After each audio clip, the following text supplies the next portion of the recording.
Suzuki introduced traffic sign recognition in their 30th anniversary Vitara in 2018, and this is now standard in the 2019 German and Greek Jimnys. You'll have to check to see if this is available in your country. The camera the system uses to detect traffic signs is located here in the windshield. The system detects speed limit, no passing, and cancellation signs, and then displays them on the onboard computer between the tachometer and the speedometer. To make things interesting, I decided to compare the accuracy of the Suzuki system against my trusty old Garmin Nüvi 255W. The Garmin uses a location-based system to display the current speed limit. Now I'd like to compare both systems on the German Autobahn with permanent speed limit signs. So in a couple meters we're going to come up to 120 kilometers an hour sign, as you see. And the Suzuki system detects it rather quickly, and it takes a second for the Garmin system to display the correct speed. Now we go down to 100 kilometers an hour. The Suzuki system detects it almost instantly, and the Garmin does a couple seconds later.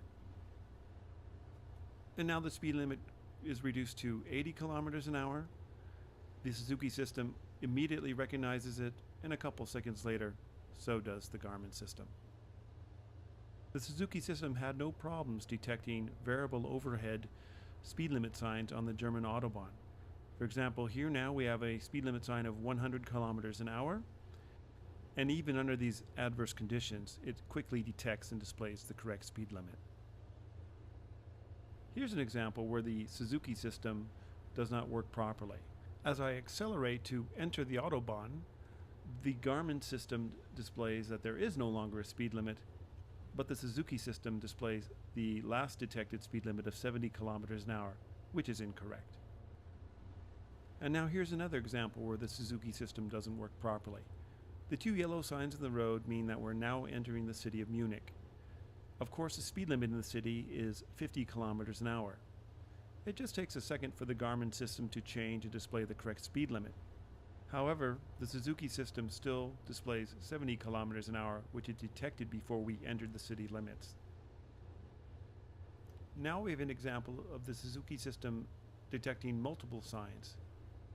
We have a 70 kilometers an hour speed limit on top of a qualified no passing. It's qualified because you're allowed to pass slow-moving vehicles like tractors. The Suzuki system displays both qualified signs quickly, although it doesn't know what the qualifications mean. The Garmin Nüvi only displays the correct speed limit.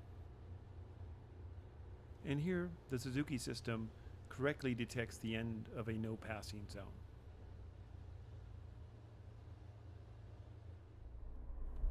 And now I'd like to see how both systems compare in detecting a home zone or Spielstraße. So now you see this blue sign here means it's the beginning of a Spielstraße.